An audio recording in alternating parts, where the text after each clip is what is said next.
Member of the public who is watching on YouTube or another streaming application and you would like to make public comment, we will have public comment available towards the end of today's meeting at about 4:15 if we go the full length today.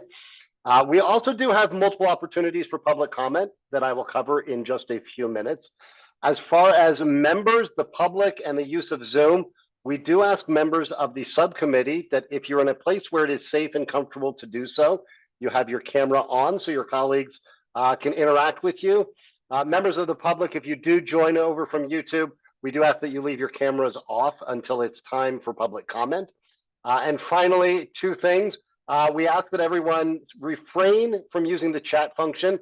It can be distracting for all members trying to engage in the conversation, and particularly so for those who may be using a screen reader.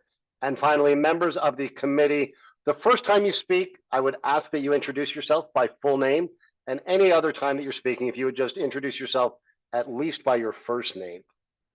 I started off mentioning we've got a few opportunities for public engagement. You're going to hear me talking more about this.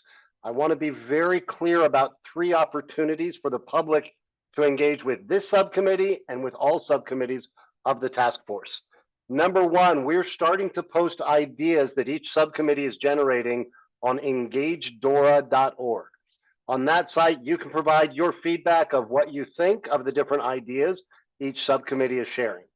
Those will continue to be updated on a rolling basis through August and September as these subcommittees provide more ideas on each topic that they are exploring. Second, on that same website, engagedora.org, you can share your own ideas, your own stories based on your personal lived experience or your professional experience about the broader topics of the task force. And finally, we do have public comment in every meeting of each subcommittee and of the task force. All of the meetings are listed, including the dates and the Zoom links, on that same website, engagedora. And we do encourage members of the public to watch the videos, to check out the agendas and read the materials there, and join us for our conversations. With that, I'm going to go ahead and dive into our meeting today. Before I get into the substance, we do have one member of the executive committee, Ms. Elizabeth Moran, here with us. Ms. Moran, did you want to offer any thoughts to the group?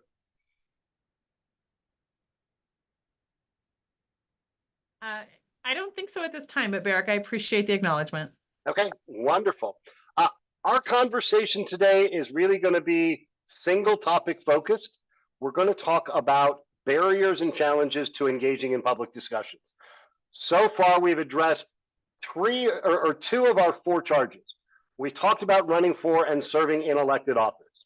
The ideas you all have generated are now up on that Engagedora website.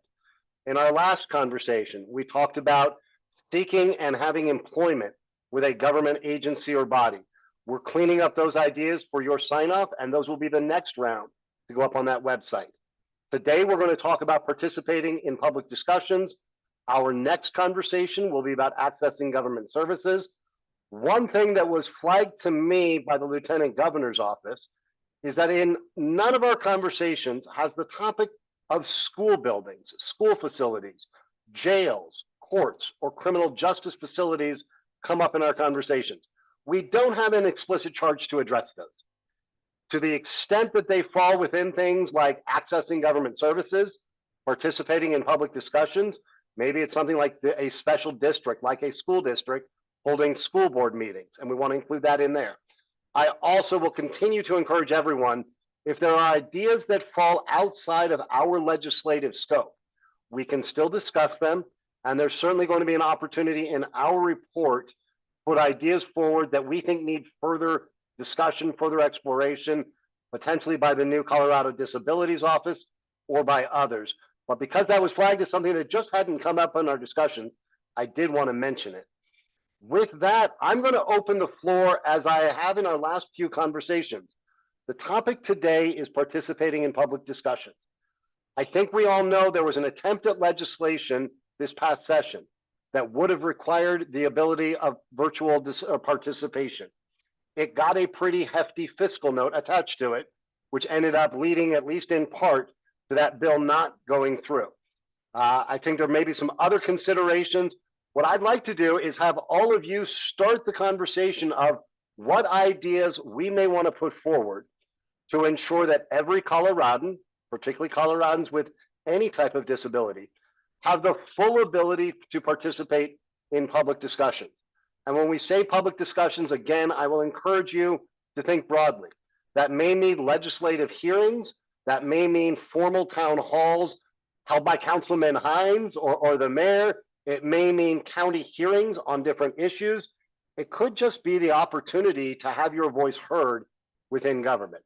So with that, I will open it to the floor of ideas we may want to get public thoughts on when it comes to making sure that public discussion is accessible to everyone. And Councilman Hines, I'll go to you first. Thank you, Chris Hines, Denver City Council. We have a fund so the Denver City Council has 13 elected officials, and we have a central office that helps wrangle the 13 of us.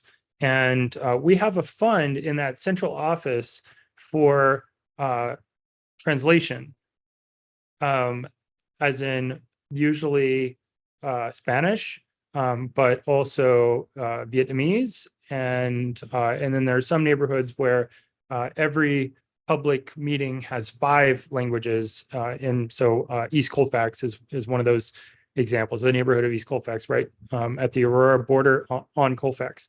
But we don't have, I don't think we have a fund for accommodations for people with disabilities or people with auditory impairments. So maybe we could model that translation central fund to also include accommodations for the disability community.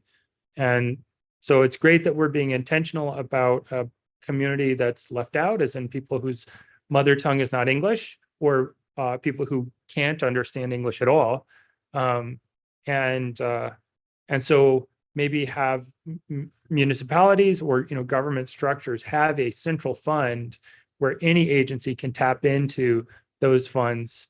So they can't say, we're just out of money here in just picking, the Department of Revenue, so we can't provide those translation services. Councilman, let me dig into that a little bit with you, and if the other members want to weigh in. We had similar conversations about requiring municipalities to do things. And I'm curious if your idea here is, if a city or county has a fund that provides other translation services, to require it to also provide, or is the idea to say that every state agency and municipal government should have, must have a fund? What idea do you think we want to socialize with stakeholders to get reaction to, and what would you propose seeing out there? How do we think about from the Denvers to the Urays, and how do we put that out there in terms of a shall or may? Yeah, Chris Hines, you rightfully so reiterated, I think 2 meetings ago, that our job is to advocate for the disability community. Other folks will do whatever, but we aren't supposed to think about that in our conversation. And so I wouldn't say just for communities that have translation services. I would say you should have a central fund that's accessible by any city entity for accommodations for people with disabilities. If they end up not using the fund, well, then it can roll over to the following year. But the idea of a central pool of money is that one agency can't, say, "Oh, I don't have any money." They can. It's basically they are taking other people's money or money that's not part of their budget, which gives them a financial incentive to actually use the funds, as opposed to being financially discouraged to do civil rights protected accommodations. And I'm going to probe just a little bit further on this. So the idea would be a fund to ensure the accessibility of those government conversations. And that may mean an ASL interpreter like we have here. It may mean other supports. Would you envision that fund to also be available for temporary facility accommodations to ensure access? I know we're talking separately about government buildings and accessibility. But what would be the scope of uses for that fund, do you think? Yeah, I think that makes sense. Temporary accommodations. I don't serve on city council in the city of Aurora, but I've heard from the disability community multiple times that the city council chambers in Aurora is difficult to access for people with disabilities. And maybe this is, if they are required to set aside some funds for accessibility, maybe they would immediately tap into those funds to make their city council chambers more available for people with disabilities. So in some ways, it's an encouragement for ASL interpretation, but it's also an encouragement like, oh, I can tap into another stash of money. I don't have to tap into my own budget. Sure, I'll do it. And I don't want to try to pack too much into one idea and certainly not into one fund. And maybe we can talk about it as a group.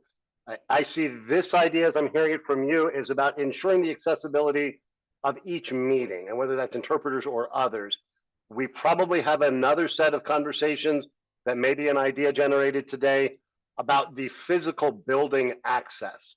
I would possibly worry that if we had a fund for things like ASL interpreters or other accommodation supports, if someone said, well, I need to modify my building, that fund could get wiped out. So I don't know what your thoughts are. We have one that's for meeting accommodations, and I'll leave it to the group if they want to put an idea forward about the accessibility of any venue or facility used for a government convened public conversation. Let me go to Rob and then to Craig, and we'll continue talking about both this fund of supports or accommodations and what we need to do on the physical building side. Rob, what are you thinking about? Well, here's what I'll say. Those laws are already in place. But like Councilman Ortiz said, that's great, but yet here we are 34 years later. So basically what I got when he said that is, yeah, the laws are there. We just need to follow through. And I think it's a responsibility. It is a good thing that the state is pushing it now, because we have CATA. And by doing that, we might be mirroring the federal laws and maybe some, right, on top, more stringent. And that's a good thing. That's what I think that's the approach we need to take. So like for us here at the city, we're being proactive. So we actually have a transition plan, and we're removing all those barriers, making sure that all those facilities are accessible. So when we do have a meeting, we make sure that we're going to have the venue in an accessible location. Okay. And then even if we go to a different location that might not be city owned, but it is being sponsored by us, we make sure that we go there first, make sure that the area is accessible, and we bring what technology we need. We might need a looping system. We might need an ASL interpreter. We might need translators. So as far as translation goes, for interpretation, the LAP is one of the federal requirements. You're supposed to have a language access program. And so we have a language coordinator, access coordinator that I hired in May of last year. We have a program that we've just finished. Now, this is a mandatory program, okay? And then we have a fund, like Councilman Hines was mentioning. We have a fund that when a department needs that translator or interpreter, they're able to tap into that fund. So we basically had to make a good guesstimate to decide, okay, this is how much we think based on what we're experiencing, and then kind of pad it a little bit. Next year, we might realize, okay, we actually need more money, because we had to go back to budget and say, hey, we need more funds, right? And we're doing that with on the disability side. We're doing that with ASL. We've been doing that part for 4 years, and now the languages, we're doing that effectively this year. Great. Thank you, Rob. Craig, I'm going to bring you in just a minute. I do want to bring in an important piece of policy for all of us to be considering. I'm bringing this up in each of the subcommittees and with the executive committee, not just this group. I don't know how many of you follow the Supreme Court closely or saw what was known as the Loper-Bright decision earlier this summer. And I bring it up because a lot of what we refer to as being in the ADA, or the Americans with Disabilities Act, is in fact not in the ADA. It's in the regulations that have been adopted since.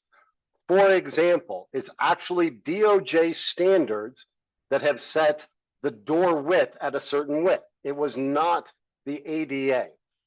The Loper-Bright decision sought to litigate what was known as Chevron deference.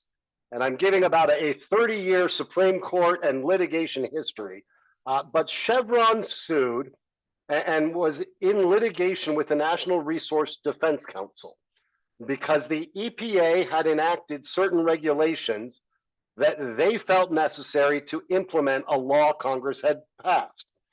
Some 20 years later, Loper-Bright, which is actually a fishing business out of New England, was suing over being required to put monitors on their fishery boats.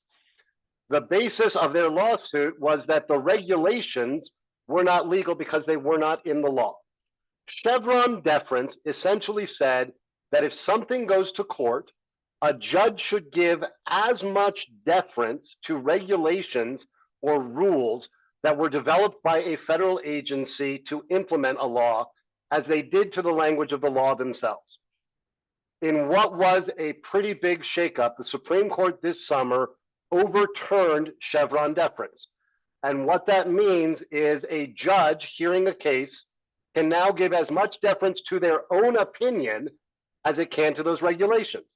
So a judge can decide if those regulations were reasonable, or if they as a judge have a more reasonable interpretation of that law that was passed. I bring that up with you and with each subcommittee because it creates a new world where if something is in regulation, a judge can choose to put their own judgment in place of that regulation and rely only on the narrow words that are in the law passed. Some of our other subcommittees, because of this, have chosen to suggest that things that are in regulation, particularly things to implement the ADA, be incorporated directly into our law so that we don't have that issue.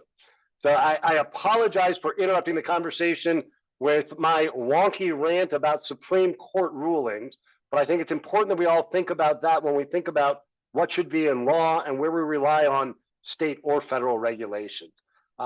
Welcome any questions as we continue this. I wanted that on the table when we start thinking, well, that's already law. Let's be thoughtful of, is it law or is it regulation? Rob, I don't know if you wanted to respond to this case, and then I'll bring in Craig. Sure, jump in, Rob, and then Craig, I got you in. Yeah, I'm very familiar with what happened. I was at the ADA symposium, and the attorneys that were working with that were there. They were talking about it. So, and it's got me worried. I'll be honest with you. It's got me very worried. And that's why I think what Council for Ms. Ortiz, I think what he's saying is really relevant. We need to take ownership at the state level, because at the federal level, it doesn't sound like, that's going to be promising. It's kind of scary what I'm seeing. So I'm glad I'm in Colorado, and I'm glad we have people like Mr. Ortiz and Mr. Hines that are advocating, and people like us, because we need to do the right thing, because we don't know what's going to happen. I think that's right. And there's Thank a you. number. Thanks for bringing that up, by the way. Yeah, absolutely. I think there's a number of ways, particularly on some of the environmental and energy fronts, where people are raising a lot of questions. And Josh Winkler in the LG's office reminded me that the state does have an ADA accommodations fund, and maybe we can look at building on that, both at the state level and the local level. Craig, I apologize for detouring before I bring you in, but jump in now, sir. Hi, everyone. This is Craig. Sorry, when I first joined, I was signed into the wrong Zoom account, so that's why you probably saw a different name pop up for a second. But yeah, thank you for adding all that, and it's really important to think in those contexts as well. And just as Councilman Hines and Rob were speaking, my mind was kind of thinking as well and wanted to put it out there, because I think in addition to enforcing policies and having funds available for accommodations, which are all really important. I think something we need to keep in mind while going through this as well is how do we address the underlying culture change that needs to happen within our institutions to create truly inclusive spaces, especially for people with disabilities who have a history of being discriminated against. And just in my mind, when I think of just the accommodation process, if I have to make an accommodation request to fit into a space and for it to be accessible for me, that's telling me that that space that is built is not built for me. And I think the only way we can change that perception and have built environments that are built for everyone is we need to eventually get to a post-accommodation process where we're building spaces and events that are catered to everyone in a universal approach, similar to universal design. And I think we get there by providing a lot of these accommodations without people having to ask. And I think we also need to show this, kind of lead by example in our government now by having ASL interpreters and normalize ASL interpreters as part of everything and have that in press conferences. I was just watching the press conferences for the fire updates that are affecting Boulder County right now. And it's hit or miss if there will be interpreters, ASL interpreters at the press conferences. So if I'm watching that and use interpretation, I'm only going to get the information from that maybe 1 out of 5 press conferences. And that would show me that this information they're not trying hard enough to reach all community members. So I think we need to think about how we're presenting these inclusive spaces, and especially if we want to foster an environment that encourages public discourse and participation, we have to address the culture and history that we're working in to make people with disabilities feel welcome to come to the table and into spaces that are built for them. And a little anecdote that I like to talk a lot, and it was a quote from Homer Page, who's the founder of the independent living movement. He talked about where he came into a room, and I myself use a wheelchair, and he always starts a presentation by saying, okay, everyone sitting, if you can stand, please do. And if you requested a chair as an accommodation, you can sit down. If you didn't, please remain standing. And that's an example of how there are already accommodations in place for certain people and how there aren't. So it's all about what we normalize as a society and a community that makes accommodation requests extra or just normalized, and that shows who the communities are built for.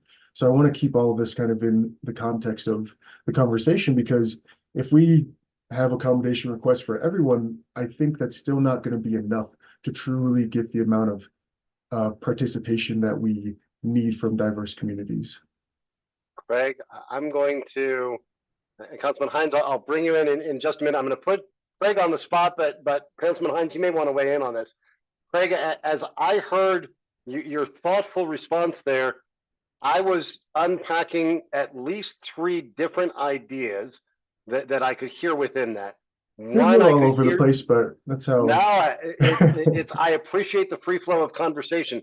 What was jumping out at me, and you tell me if this is right or if I'm missing something, were at least 3 things. One, that we need some training for government officials, just awareness and consciousness and about their unconscious bias and their behavior to change that culture. That was one idea I was hearing. I was hearing something from you, and I'll let you clarify it, that ASL interpreters, whether it's for some meetings or every meeting, shouldn't be a when requested. It should be a standard provision, just like a microphone or a pitcher of water for the speaker. The third thing I was hearing ties back to our conversation about serving in government, and that was around the physical buildings themselves, that to that point about physical space, those need to be made accessible. So I was seeing kind of replicating or building onto the idea we had that if any government building or facility that's used for official government business is modified, we require it to be ADA compliant, and that we require all buildings to become compliant. But tell me if I'm right on those 3 ideas about cultural training, about permanence and standardization of services like ASL interpreters, and the building accessibility. Am I reading you right? Yeah, that's correct. You did a really good job of kind of pulling out the details of what I was getting at. And I just wanted to elaborate a little bit more to help understand the context and why it's so important because, and not just ASL interpretation, but I think just a lot of other accessible formats where if this kind of goes back to our conversations about hiring practices, if we include multiple formats of things and have inclusive statements in job descriptions, that's going to show an effort of inclusivity and encourage people with disabilities to apply for those jobs. And the same is true with encouraging people to participate in public discourse. If we have people with disabilities that are visible in public and we're offering these accessibility resources from the get-go without having to be requested, we're creating an inclusive, welcoming space that will encourage active participation and not other people by feeling like they have to request additional things in order for that space to work for them. And I think that is something that we can take the initiative on to require and encourage through policy change to make these things happen before people have to make accommodation requests. Thank you, Craig. Councilman. Thank you, Chris Hines. Let's see, so to Craig's point, when I was elected, my colleagues were kind enough to reach out to me and modify. The very first thing we do in our council meeting is to introduce our interpreter for the day. Second thing we do is a Pledge of Allegiance. And after the introduction of the interpretation, the council president says, please stand for the Pledge of Allegiance. And when I got elected, they said, how can we modify this? And I said, please stand as you are able, works just fine for me. Because it acknowledges it, doesn't take a whole lot of time to say those 4 extra words. But I feel heard by having that little addition.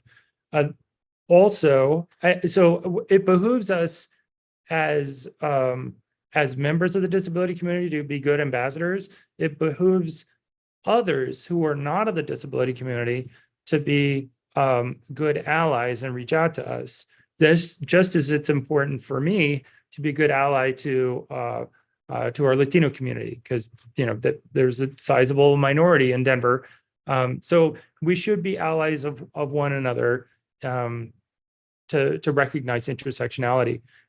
In our State of the City address that we had 2 weeks ago, I think it was, the original script was to have the council president have each council member stand, or each elected official stand to be recognized that we're elected officials. The council president called me the night before and said, what do you think about this? And I said, can we just wave instead of standing? And she said, great, done. And that's what we did. So, sometimes just asking a question, having something about us with us, as, to quote, the disability, to rearrange nothing about us without us. Having government buildings be ADA compliant. As I was elected, City Hall was not accessible for me, and they waited until I was elected to make it accessible for people in wheelchairs, which includes a whole lot of people beyond me. So sometimes, this is part of I think the 4 pillars of this the result of the state bill. One of them is to make sure that that everyone has access to our government functions. And one other thing I think, which is like along this same conversation, is our mayor has introduced the concept of a 0.5% tax for affordable housing, which would be a $100 million a year fund to encourage either housing development or keeping people in housing. And I have asked that if we are using the people's money, as in all the taxpayer dollars from all of us, that this housing be available to all of us, including people with disabilities. So and I have already gotten support from some of my colleagues about that, and it's on me for not thinking about this sooner. But at least we're we're ahead of it this time, as opposed to having something pass, have there be tens or hundreds of millions of dollars spent, and people go, oh, what about the disability community? I'm glad you're having those conversations, and Councilman, I may follow up with you to connect that idea with what the housing subcommittee is looking at. And if there isn't an idea to be had around when there are funds being raised through government bodies like that to ensure there is that allocation. Yeah, it's not bond. Sorry, Chris, it's not bonds, it's a sales tax. Yeah. We could theoretically bond against it, but the vehicle is a sales tax. Got it. Chanda, I know you are just a few minutes late. We're focusing today on the conversation about participating in government discussions, in public discussions. And we've had ideas ranging from making sure there are always ASL interpreters available to some of the funds that Councilman Hines was pointing out the city and county use for interpreters, but usually it's language interpreters, making sure that also addresses accessibility and different forms of interpreters.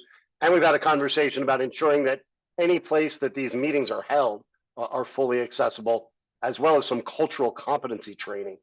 Shannon, let me bring you in.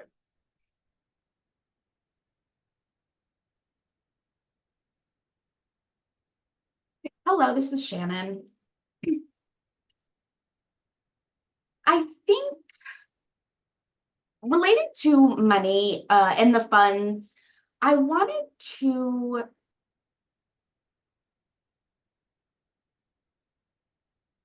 I just wanted to say that being there, everybody should be able to access it. So let me be more specific. So I'm thinking about how we use it, and I realized that it would be a good investment. And one of the biggest concerns that we have is, whether or not that money will actually be used for what it's supposed to. And also where that money will come from. Is that going to be a fund that is specifically for people with disabilities, or are they going to be able to, are able-bodied people going to be able to benefit from that fund as well? I do think it is important that we have it. And as a deaf person who utilizes ASL interpreters, there are lots of places that are, not accessible, or in terms of ASL interpreters, they're either provided or not provided, that type of thing. So that having to not have to request it, but for one to be available, that is something that would be beneficial to our community. Understood. Thank you, Shannon. As we continue this conversation, I want to encourage the group to think very broadly when I say participate in public discussion. I think all of us probably jump to that town hall meeting that we need to go to in person. And I do want to hear ideas of what we need there. I also want you to think about the virtual town halls and what's needed to ensure full participation there. And I think there are a lot of forms of public discussion that may fall outside of these big group meetings. That may be how you're able to engage with government to share your thinking, whether that's by email or website, whether that's other forums for people to engage in discussion with government. And again, government could be anything from your state legislature, city council, county commissioners, to it could be the local parks and rec board or a particular agency of government that is engaging in some discussion. So I'd love for people to think both broadly and really aspirationally about what are the barriers to participating in any of these forms of public discussions that we may want to develop ideas for. And I will again bring up, though I'm not proposing this as an idea, that bill we saw for ensuring virtual participation as an option for all government discussion.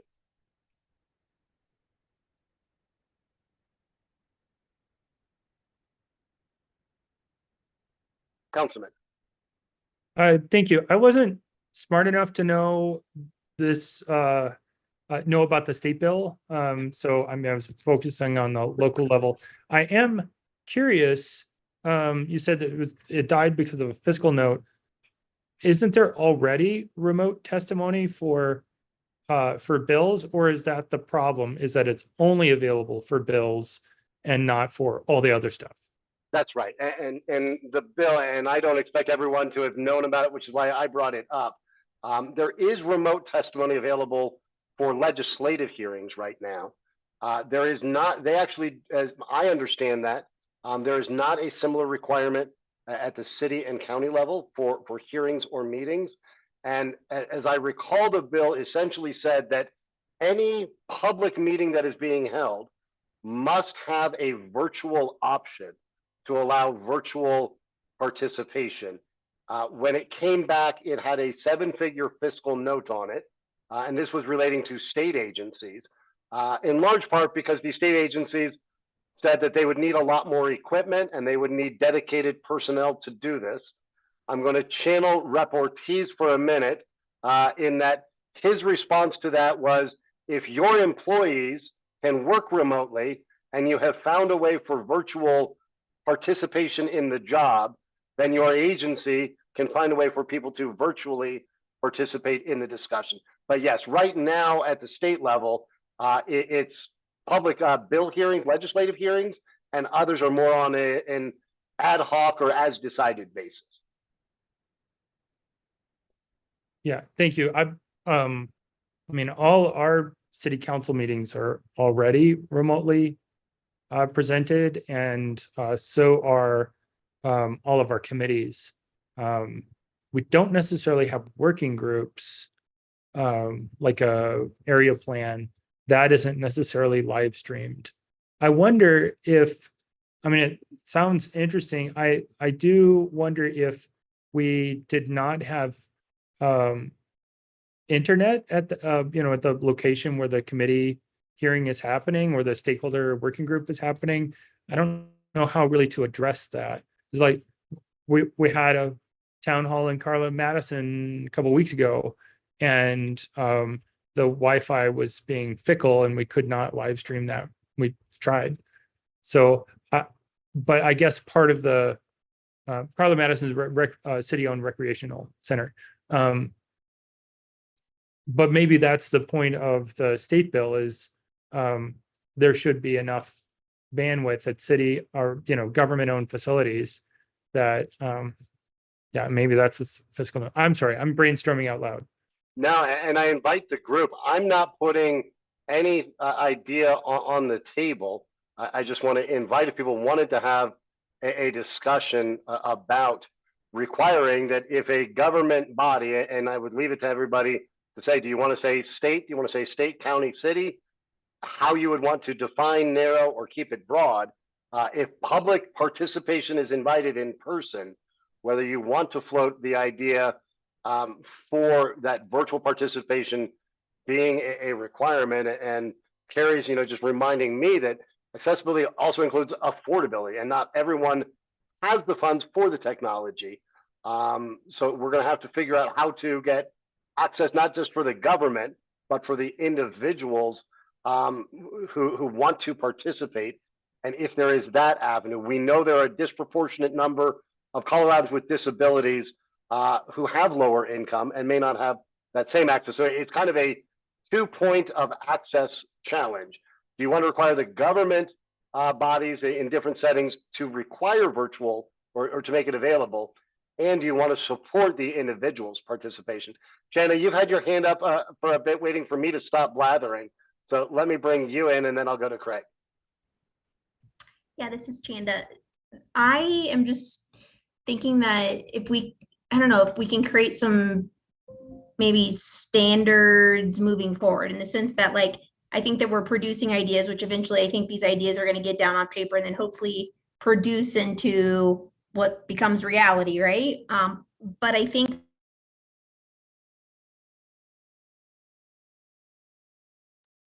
Chanda, you accidentally muted yourself. You said you hope they get out on the paper and we do something, and then you hit mute on me. Okay, sorry about that. Yes. And so, but what I've noticed is that we have lots of, the government will have lots of meetings, whether it be stakeholder meetings or just all kinds, right? And so I do think that virtual is really beneficial as it relates to people with disabilities, right? Giving us the option to, remotely from across the state, right? But I think I love what you said about the financial component, but I'm thinking some sort of level of standard would be very helpful, because as I see all these different groups having all these different things, it's never consistent. So it's really funny that we'll have a call with one group and we'll say to them, hey, this is extremely inaccessible. You're not making it inclusive, like you're, and so then that one gets better. But then you get on to the next one and they're asking you, if you want to make a public comment, to go to the link and submit a form in order to make a public comment inside there, which was an actual work group out of HICPUF on provider rates, right? And so for me, it's kind of like that. To me, I was like, wait. So if anyone is high level, sip and puff, maybe doesn't have they could have their eye gaze on and all kinds of stuff, like it's like that level of navigation is way more than what is needed. So for me, it's kind of like, I just wish government could create some sort of standard about when you're doing on-site or virtual, here are the accessibility 101 things that you have to ensure are at both of those opportunities, because it's extremely inconsistent at this point. So let's build on that as a group for a few minutes. I could see a few ways that could play out. You could float the idea that the state in law establish those standards for every public in-person or virtual meeting for any government within the state of Colorado. We are also a state with a heavy local control culture and dynamic. So you could also float the idea that the state establish those standards for every state agency and body and require every city, county, or town to develop a set of standards that they will follow. I'm not proposing either. I'm just putting these out here, as you said, to try to get really clear about what ideas we may want to put out there. No, I think that would be one. I would just say that I unfortunately always have the caveat or the underline that says in collaboration with folks with disabilities. Otherwise, they're gonna miss the boat on something. And so I always propose anything with ensuring that if it's going to be an ultimate creation and it's going to be followed, that it has to include us in the conversation in order to get it right. And that's a great idea. And I could see the state pulling a group together, and maybe it's through CDU, the New Disabilities Office, or another, to set those state standards. I will leave it to you all to guide me on whether the idea to put forward is for the state to have a standard that is required by all local governments as well, or the state to have its standard and to direct local governments to establish theirs. And Councilman Hines, being local government and on my call, I'm going to bring you in and then Mr. Hernandez on what this group could suggest the state do to drive this standardization that Chanda's talking about at both the state and the municipal level. Thank you, Chris Hines. You are clearly a veteran facilitator, and because all recommendations should be from the committee, or in this case, subcommittee, not from the facilitator. So that said, I don't see why the state could not set some minimum standards and say that cities can supersede it, but not go lower. I mean, that's something that we've done several times in a variety of different, legislative areas. And so even the ADA is like that. So perhaps the request from the committee could be that the state set minimum meeting standards and maybe provide a range of options for municipalities who might want to exceed those standards, and then give municipalities the opportunity to further exceed. I mean, like, the list may be included but not limited to ... or whatever. Appreciate that.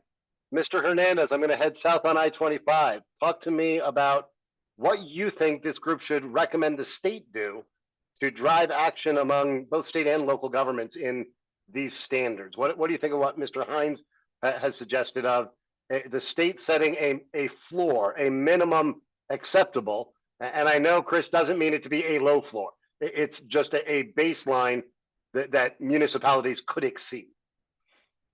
So Rob Hernandez here. No, I agree with Council Member Hines. I was actually kind of surprised that it didn't pass the first time.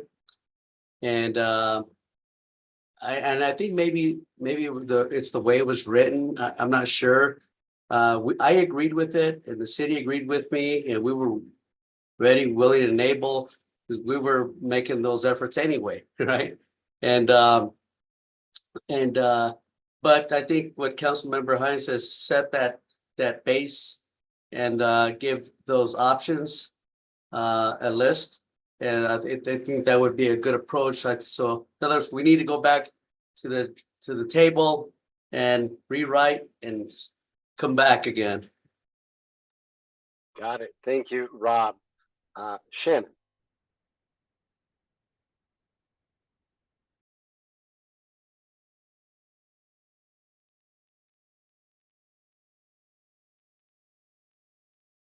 I think what Shanda said was a great idea. It was wonderful. Based, have these standards. And I do notice that, we don't want them to be low standards, but we do want to fix what's already.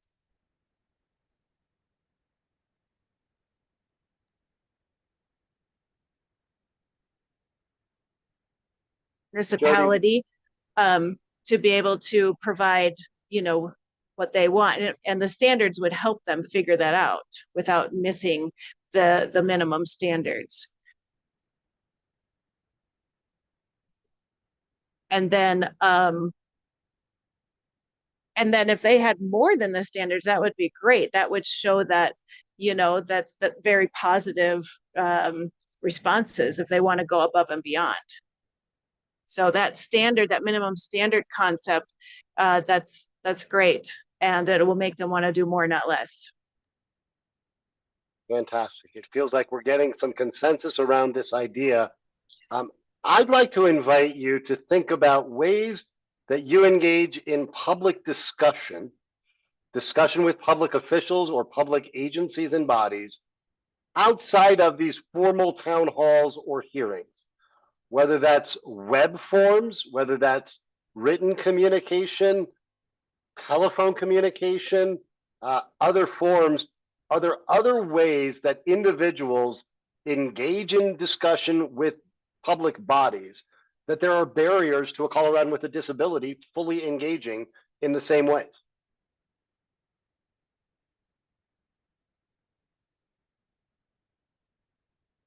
Craig, please. This is Craig. I think just the question, in a sense, opens up an idea of the need for outreach and awareness on how to participate in public discussion. And I think a lot of community members, just like us, if we were asked that question, we'd have to think really hard and be like, okay, so if I want to participate, how do I do that? And I think a lot of people in the general community don't really know how to participate in public discussion, especially with representatives. And we see that firsthand when we plan community events and listening sessions where we have to provide a lot of information and direction that isn't easily found on government websites on how to participate. So I think to encourage active participation, I think we could require or include some sort of outreach and awareness campaign directed to community members about how to actively participate and communicate with their representatives and elected officials. And just helping spread that knowledge, because it's a difficult system to navigate, and we've been hitting on that with just the difficulties and barriers built into forms and signing up for meetings and inaccessible spaces. And it's just more complex than it needs to. So we could encourage participation by sharing that freely about, okay, if you want to participate, here are the options, and meeting people where they're at, but going into communities actively. And that's a great point, and it highlights that not every one of our ideas needs to be a law that requires something, although that's certainly at our disposal. And just as I bring in Councilman Hines, I will also remind folks that in 2021, the legislature passed House Bill 1110, which relates to web accessibility standards. I know our own state Office of Information Technology has been a little delayed. They just got some extensions this past session, but the basics of the web accessibility is in law and is moving along, and that applies to both state and local governments. Councilman Hines. Sorry, forgot what I was going to say. Oh, I apologize if my No, I should have written it down.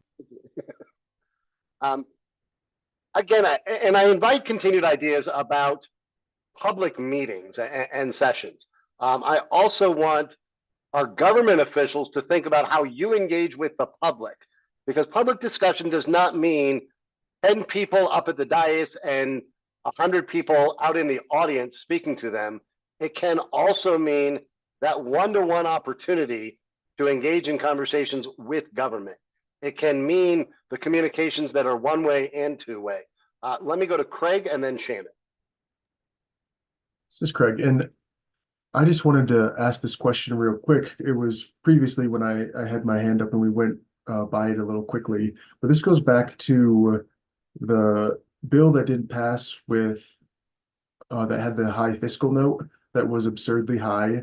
And I remember from a previous meeting that Representative Ortiz joined, he spoke to that a little bit, and he spoke about some sort of change in policy that could protect bills from going down that same path and getting denied for, fiscal notes that weren't accurate and real. And I was wondering if you remembered that comment and if we could try and address that, because I think that's a big issue where you can slap a huge six-figure fiscal note on something just to kill it, and then you're pretty much saying that whoever would benefit from that, there just isn't enough money and they don't get resources.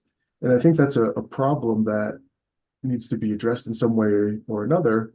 And I just had remembered Ortiz's comments about that and wanted to see if you remembered better than I do and if we could bring it up again at some point. And I will pull the bill and circulate it to everyone. I'll make sure I get an accessible copy of it rather than the scanned PDF. But Craig, as I recall, there's a few comments that Rep. Ortiz made about this. He made one comment that was essentially, if you can find ways for your entire workforce to work remotely, you can find ways for people to participate remotely. I think the legislative tool that you may be referring to is there's what's referred to as a demographic note. And a demographic note can be called for if the piece of legislation would have a disproportionate impact on a specific group of Coloradans that historically has not included Coloradans with disabilities. And the number of demographic notes are generally limited. I'd have to find out, remember how many it is. I want to say it was like 3 or 4, but I'll need to confirm that. And Rep. Ortiz had suggested that anything that is related to disability and access be able to have a demographic note attached to it, and that there be no limit on the number of demographic notes related to persons with disabilities. And I will get the actual legal language on all of that and bring it back to the group. Shannon and then Councilman Hines, please.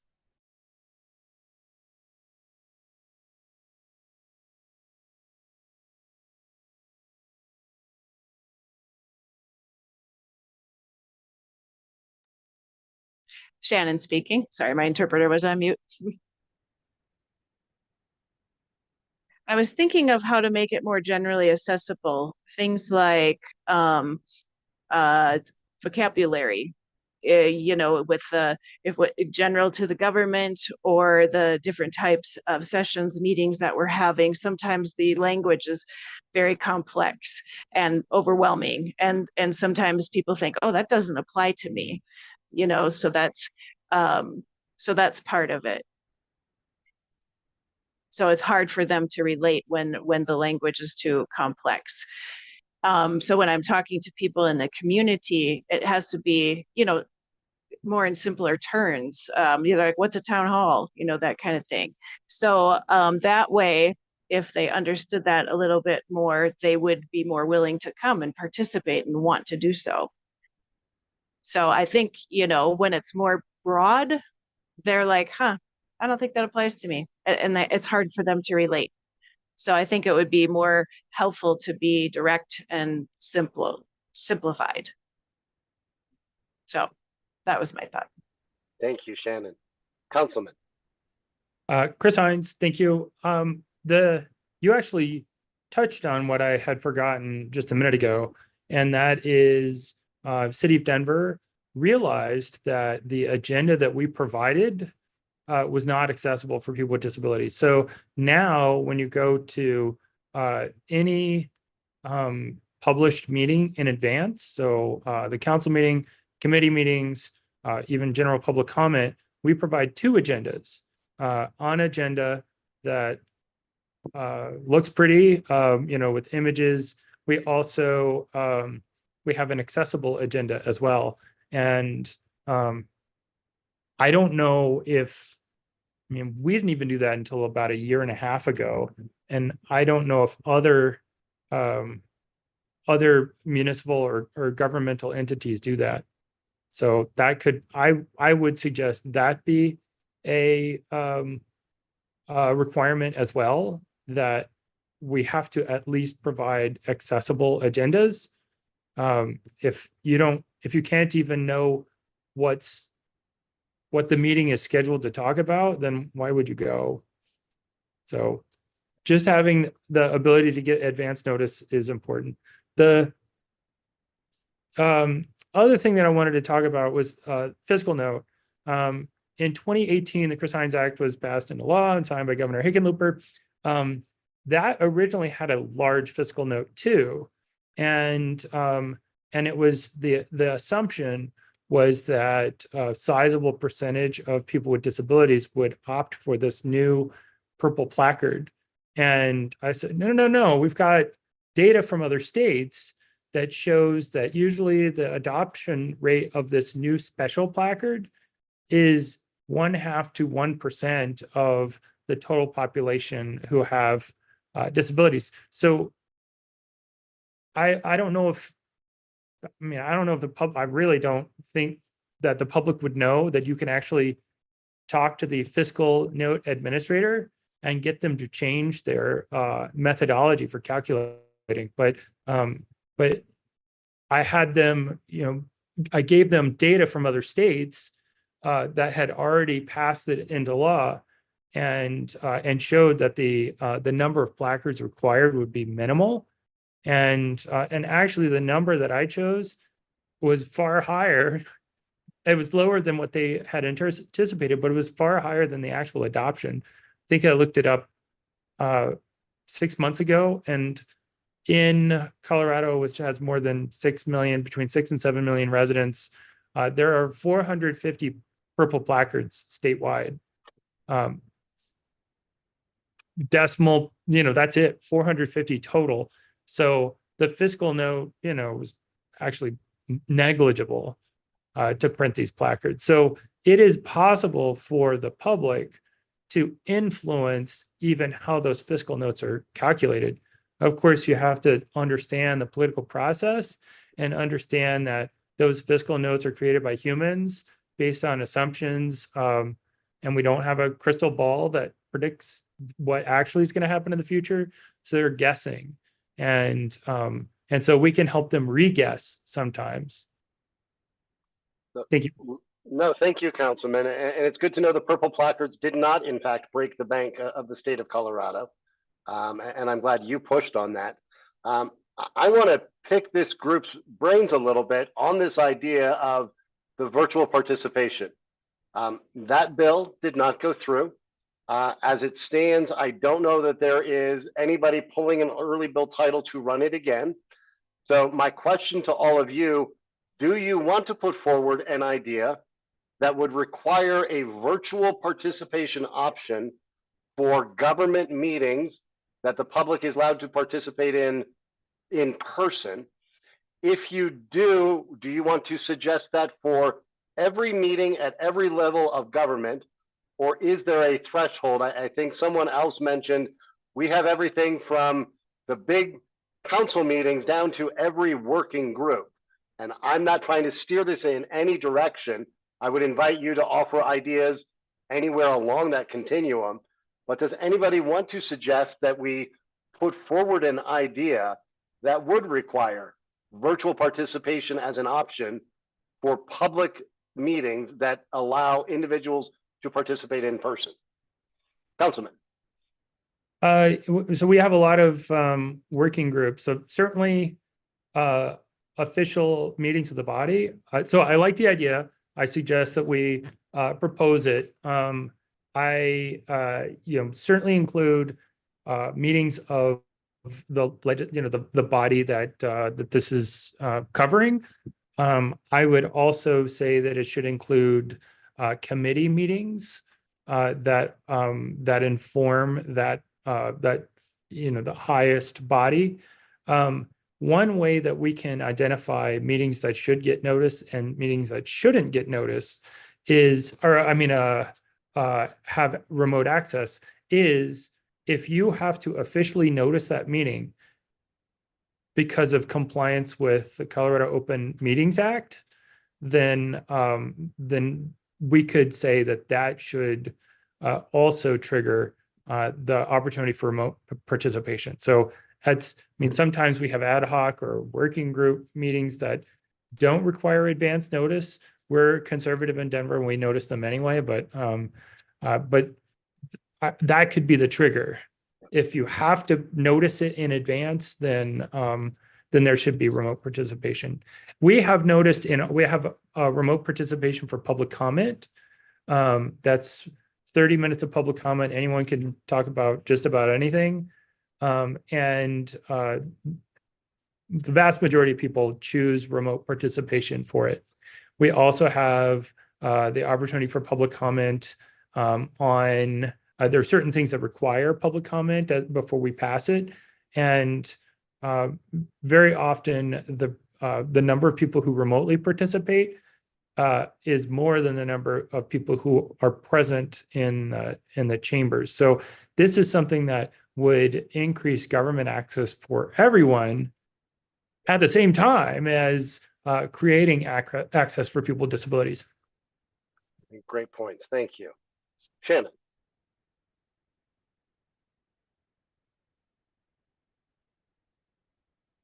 This is Shannon here. I think that's right. What Councilman Hines said, it will increase access for all, not just people with disabilities. And we also have to figure out who and how we can decide, who should decide and how to decide, like you had said with that. But so the main question would be who can be involved. So technically, throughout the state of Colorado, we want to make sure we're supporting that Public Meetings Act. And we want to use that as an opportunity to improve things through the government. So all of these meetings should at least have the option. If nobody utilizes that option, that's okay. But I do think it's important that we at least provide the option. Thank you, Shannon.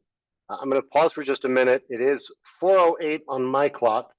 If there is anyone on the Zoom or on YouTube who wants to make a public comment and address this group, I would invite you, if you're on YouTube or another streaming app, to make sure you switch over and join the Zoom. And if you're on the Zoom or are joining it and would like to provide comment to this subcommittee, this is the one time I will ask you to use the chat. and send a chat message to Carrie Steele or myself, Eric Abramson, if you would like to address this subcommittee.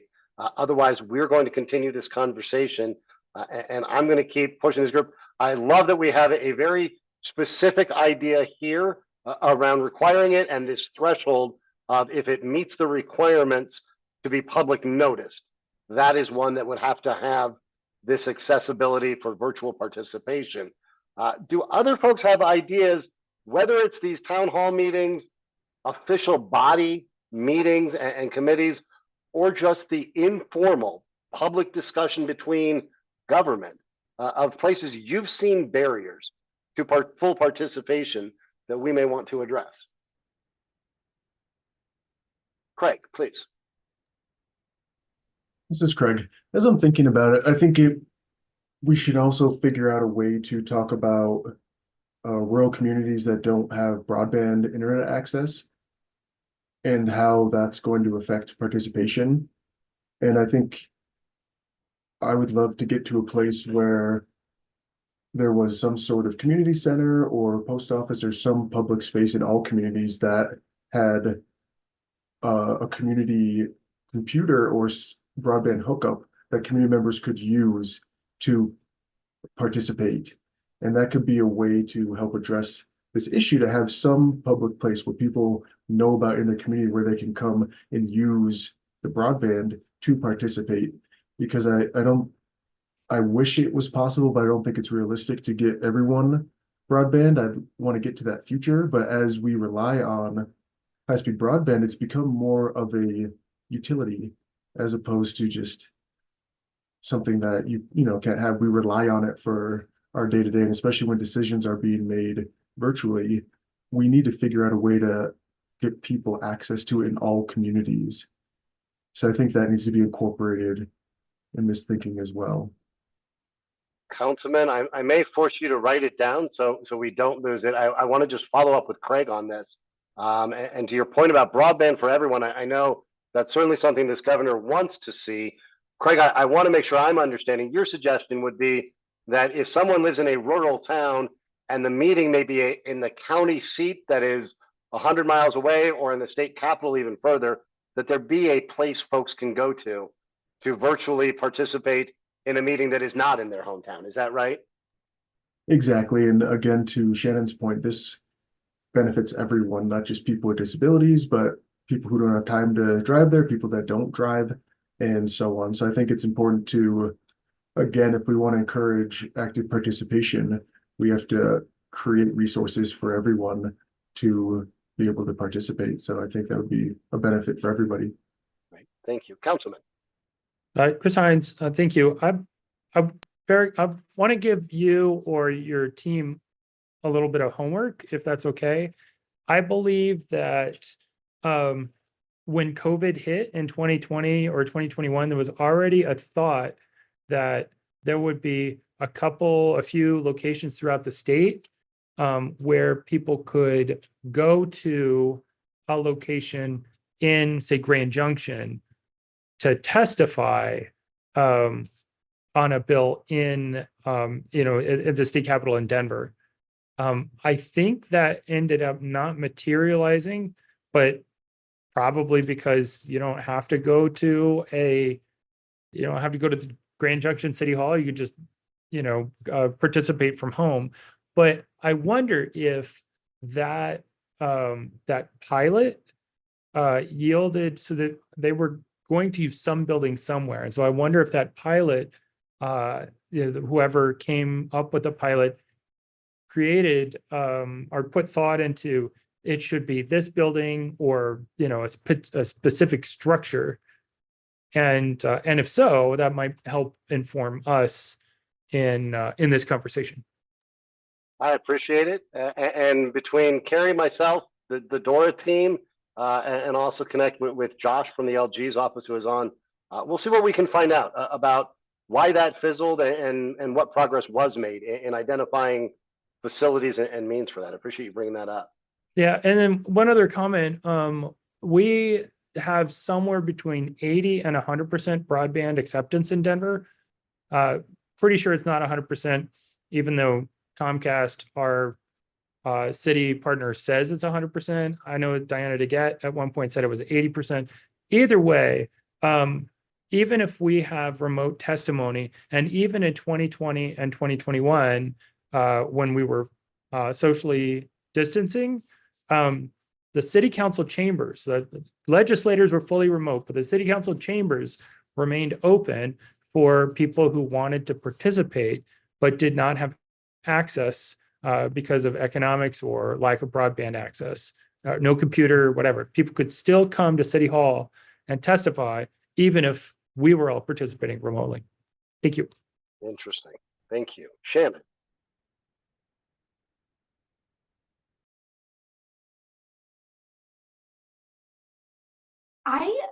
Hold on one second with the interpreter. I think that that's a great idea. I think it might be helpful to partner with different departments, maybe schools, things like that, that might already have those areas set up that we could utilize. We could do like a stadium, some sort of open stadium, or just some, like I said, some place that already has this, that's already kind of set up for this type of setting.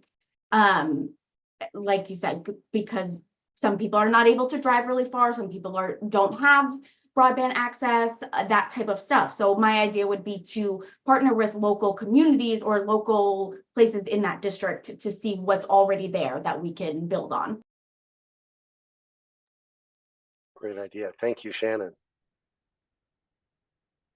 Other members, and I'm going to bring us back to our big picture question, which is, what are barriers to Coloradans with disability fully participating in public discussion? And again, that may be the governor's town hall, that may be a legislative hearing, a city council meeting, or engaging with your local parks department in some public discussion about their planning process.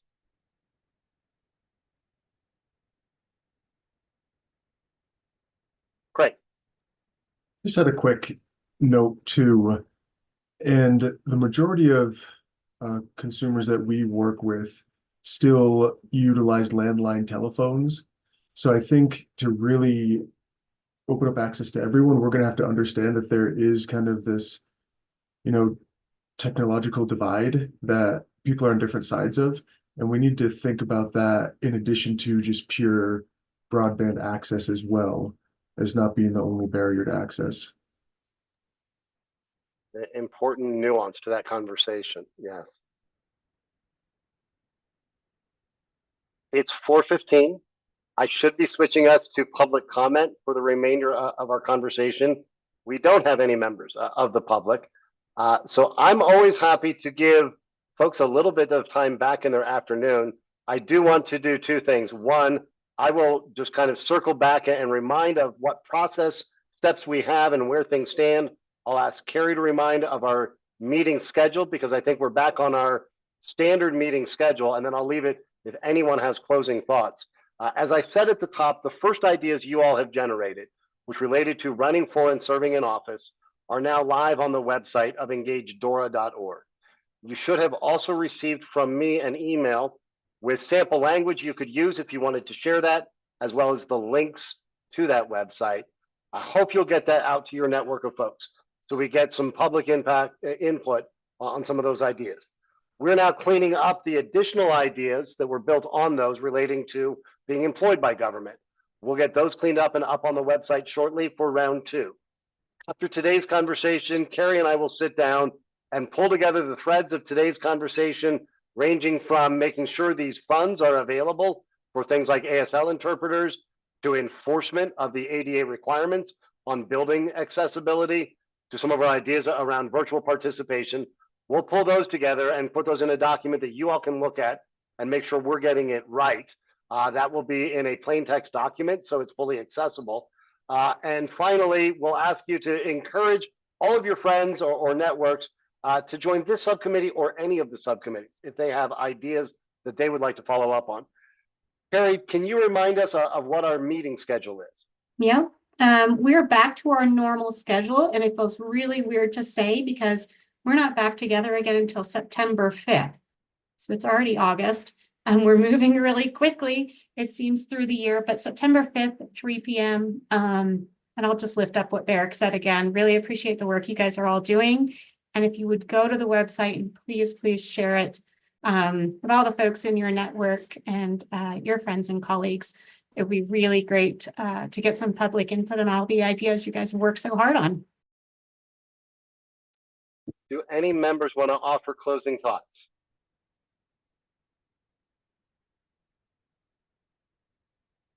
I have none coming in from the members. So with that, happy to give you 12 minutes of your afternoon back. Thank you again for all of the time. We'll be in touch by email and we will see you, as Gary said, on September 5th. Thanks much all.